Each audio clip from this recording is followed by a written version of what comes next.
Bueno, Mirka, vamos a comenzar con lo que podría sentar un gravísimo precedente. El presidente Trump amenazó hoy con censurar nada menos que a las redes sociales. Esto en represalia porque en las últimas horas Twitter señaló que algunas cosas que está publicando Trump en su cuenta son aseveraciones engañosas. Hace mucho tiempo que Twitter venía siendo presionado por permitir al presidente decir lo que muchos consideran son falsedades. Aquí la nota. Por primera vez, Twitter, la red favorita del presidente Trump, está intentando ponerle freno al mandatario. Ha empezado a colocarle la etiqueta de verificar esta información a sus tweets para abrirle los ojos a los usuarios de la red.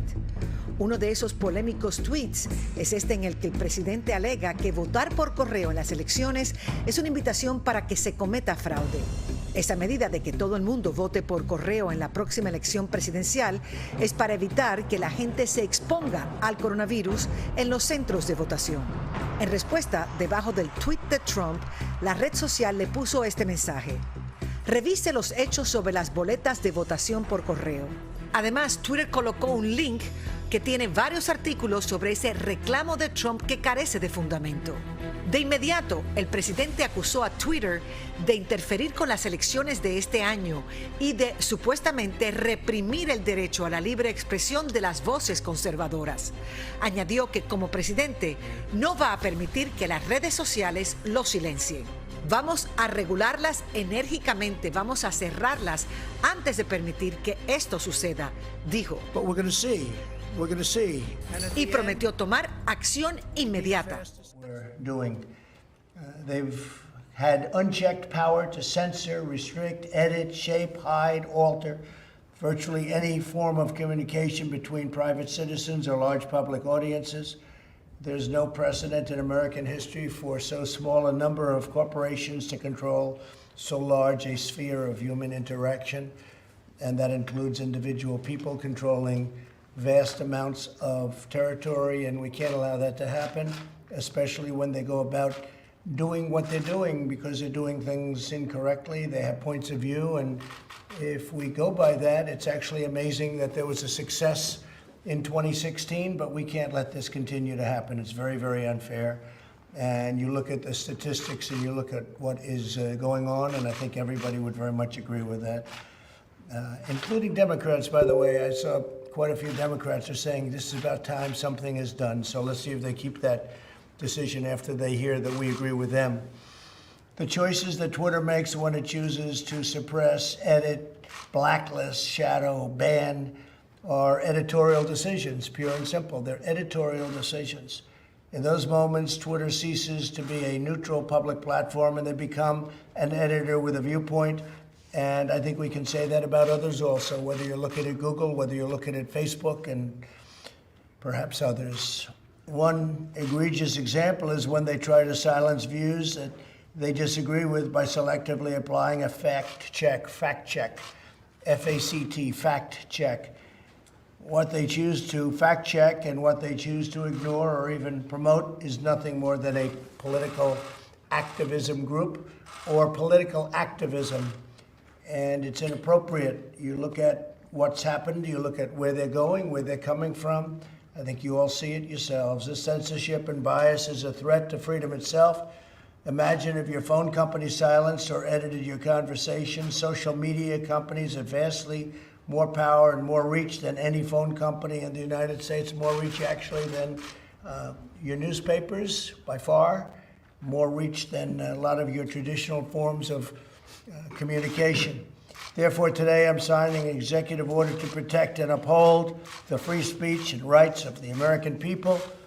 Currently, social media giants like Twitter receive an unprecedented liability shield based on the theory that they're a neutral platform, which they are not an editor with a viewpoint.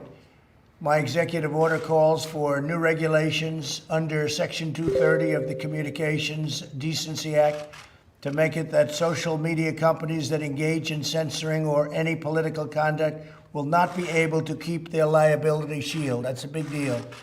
They have a shield. They can do what they want. They have a shield. They're not going to have that shield. Federal Trade Commission, FTC, to prohibit social media companies from engaging in any deceptive acts or practices affecting commerce. This authority resides in Section 5 of the Federal Trade Commission Act. I think you know it pretty well. Most of you know it very well. I would think you know it quite well, right? Additionally, I'm directing the Attorney General to work cooperatively with the states. He's going to be working very much and very closely in cooperation with the states to enforce their own laws against such deceptive business practices. The states have broad and powerful authority to regulate in this arena, and they'll be doing it also, and we encourage them to do it if they see exactly as we've been seeing. It's what they're doing is tantamount to monopoly, you can say. It's tantamount to taking over the airwaves. Can't let it happen. Otherwise, we're not going to have a democracy. We're not going to have anything to do with a republic. Finally, I'm directing my administration to develop policies and procedures to ensure taxpayer dollars are not going in any social media company that repress free speech. The government spends billions of dollars on giving them money.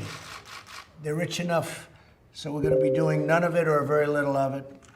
As president, I'll not allow the American people to be bullied by these giant corporations. Many people have wanted this to be done by presidents for a long time. And now we're doing it, and I'm sure they'll be doing a lawsuit, and I'm also sure that we're going to be going for legislation in addition to this, and the legislation will start immediately. And I tell you, I've been called by Democrats that want to do this, and so I think you could possibly have a bipartisan situation.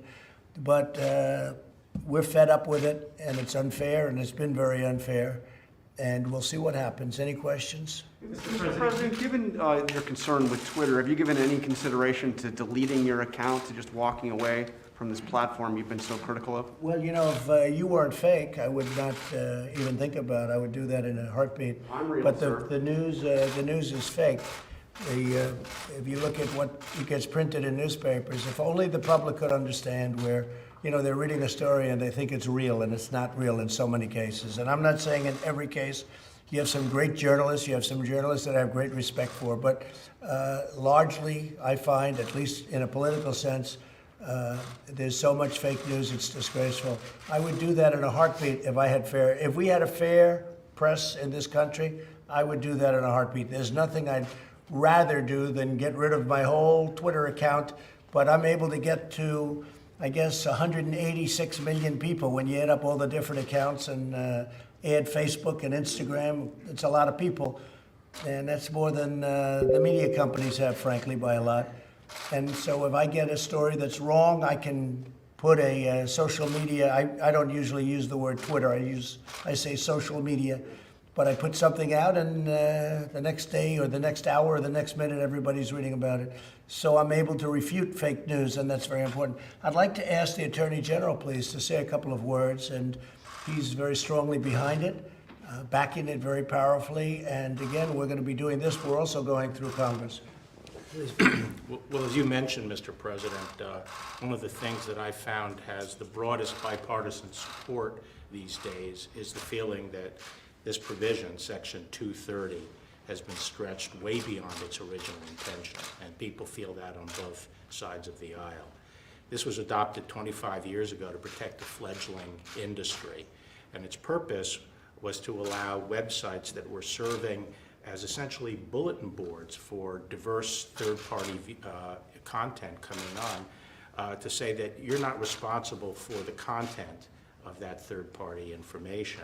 And it also tried to encourage these companies to take down things like child pornography or human trafficking advertising and things by saying if you act to remove this kind of objectionable material, you won't be liable for taking it down.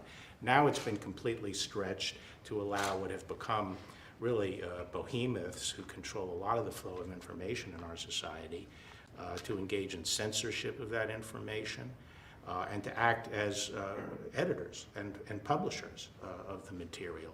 So when they put on their own content, like fact-check content, and when they curate their collection, and when they start censoring particular content, including in many cases at the direction of foreign governments like Communist China, they become publishers, and they shouldn't be entitled to the same kind of shield that was set up earlier. Now, this executive order is a very strong step toward addressing this problem. It sets up a rulemaking procedure that will eventually be under the FCC to try to get back to the original interpretation and understanding of Section 230. It also empowers the Attorney General to work with state attorneys general to come up with model legislation that addresses this at the state level. And we're preparing federal legislation, which we will be sending over shortly for review at the Office of Management and Budget. So this is an important step to get back to the original understanding. You know, there's a bit of a bait and switch that's occurred in our society. These companies grew because they held themselves out as public forums, as free public forums where a variety of voices and diverse voices could come on and be heard. That's how they grew. That's how they attracted the eyeballs. That's why people joined them. But now that they have become these very powerful networks of eyeballs, now that they've grown by holding themselves out as free public forums, they've now switched. And they are using that market power to force particular viewpoints. And that's wrong. And it has to be addressed not only through this executive order, but I think litigation going forward, and by further action on Capitol Hill. Thank you, Mr. President. Mr. President, Do you have any questions for the Attorney General? Yes, actually, I do. Mr. Attorney General, not only have you been against Section 230, and the President has been against Section 230, the Vice President has said he's against Section 230. Do you believe that the executive order that the President is about to sign in any way repeals or amends Section 230? No, it doesn't repeal Section 230, and I'm not against Section 230 if it was properly interpreted and properly applied, but it's been stretched, and I don't know of anyone on Capitol Hill who doesn't agree that it's been stretched beyond its original intention. I think this will help get back to the right balance.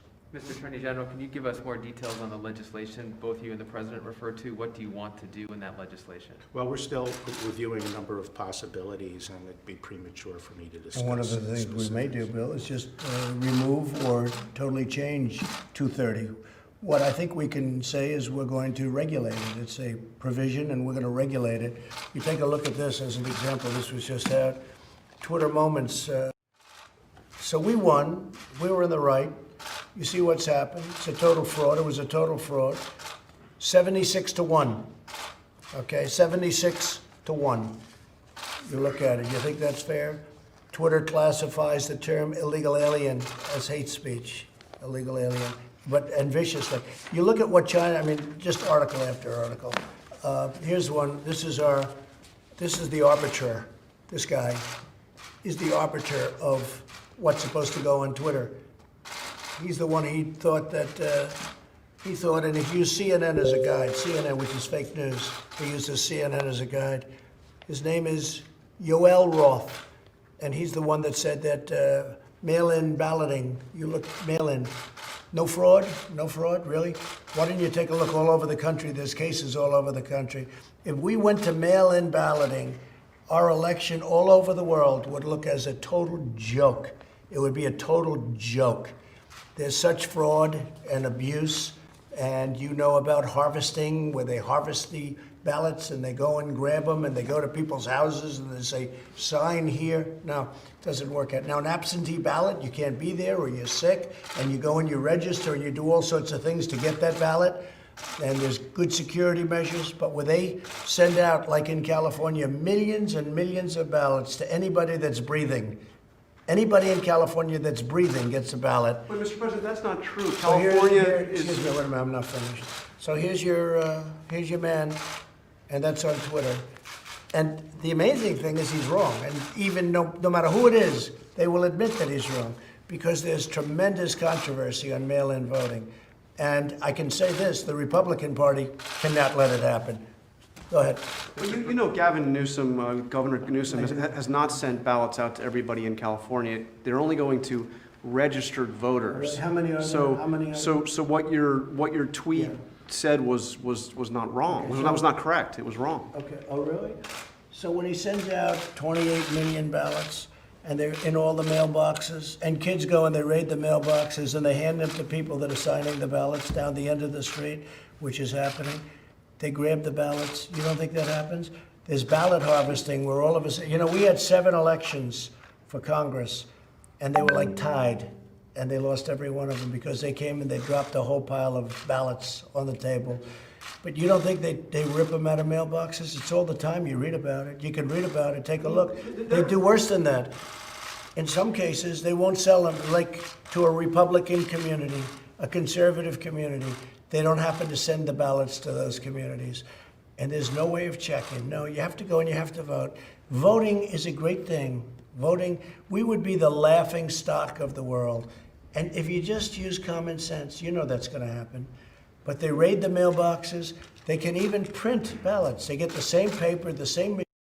Con DirecTV tienes todo lo que necesitas para distraerte, informarte y entretenerte. Disfruta la mejor programación. Suscríbete ahora. Machine, nothing special. They get the same paper, the same machine. They print ballots, and Bill would have to do a great job to catch him doing it, or your state authorities would have to. But you have tremendous potential. And you have tremendous fraud and abuse, but you have tremendous potential for fraud and abuse. Go ahead. Mr. President, you had said in one of your tweets that you would consider shutting down Twitter and social media companies. Did you actually mean you would want to shut down an American company? Well, I think it's going to be, I tell you what, I have so much, it seems, influence over Twitter in the sense of people wanting to go Twitter because of what I have. I have a vast number, we have a number of platforms, as you know. We have millions and millions of people. I think this, if Twitter were not honorable, if you're going to have a guy like this be your judge and jury, I think you shut it down as far as I'm concerned, but I'd have to go through a legal process to do that. How would you shut down an American I don't know. I'd have to company? ask the lawyers. I'd have to go through a legal process. If it were legal, if it were able to be legally shut down, I would do it. I think I'd be hurting it very badly if we didn't use it anymore. I mean, we have other sites we could use, I guess, or we'd have to develop other sites. And I'm not just talking about Twitter. Look at Facebook. Look at the tribunal they set up at Facebook. This woman who, you remember testifying recently in Congress, her hatred was so incredible toward the Republican Party and me that there is no way you can get a fair trial. So this is not like it's supposed to be. This is not like it's supposed to be. So we're going to see what happens. And you know what? I guess it's going to be challenged in court. What isn't? But I think we'll do very well. Yeah, go ahead. Mr. President, as to potential litigation, can you discuss the timing of that and what is the remedy that you're going to be seeking? No, what I was referring to, there is litigation going on all the time on Section 230 and its scope, and we would look for appropriate vehicles to weigh in and file statement of interest. So you wouldn't be filing an individual? Not necessarily. Okay, thank you. Mr. President, Mr. President, are you worried about the situation on the border between India and China? India. He loves India so much he's never asked a question other than an India question, and that's okay. I just got back from India, right? I just beat COVID. You're very I got back. I know. They like me in India. I think they like me in India certainly more than the media likes me in this country. No, and I like Modi. I like your prime minister a lot. He's a great gentleman. Great gentleman. Yeah, they have a big conflict going with India and China. Is that what you're talking about? Yeah? Yes. They have a big conflict going with India and China. Two countries with 1.4 billion people. Two countries with very powerful militaries. And India's not happy, and probably China's not happy. But I can tell you, I did speak to Prime Minister Modi. He's not in a good mood about what's going on with China. Mr. President, have you spoken to... Wait, are you finished? No, sir. So yesterday you tweeted about you want to mediate between India and China on this issue. I would do that. I would do that if they thought it would help. If I were the mediator or the arbiter, I would do that. So we'll see. Go ahead. Have you spoken to the family of George Floyd yet? No, I haven't, but I feel very, very badly. It's a very shocking sight. Bill and I were talking about it before. It's one of the reasons Bill's here right now, because as you know, we're very much involved.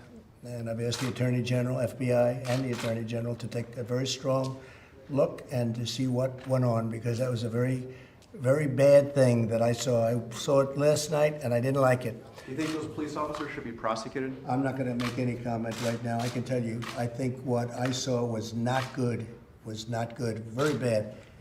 Anybody else? Mr. President, are you definitively staying in the U.S.-China trade deal?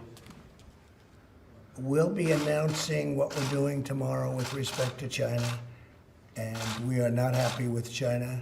We are not happy with what's happened. All over the world, people are suffering, 186 countries. All over the world, they're suffering. We're not happy.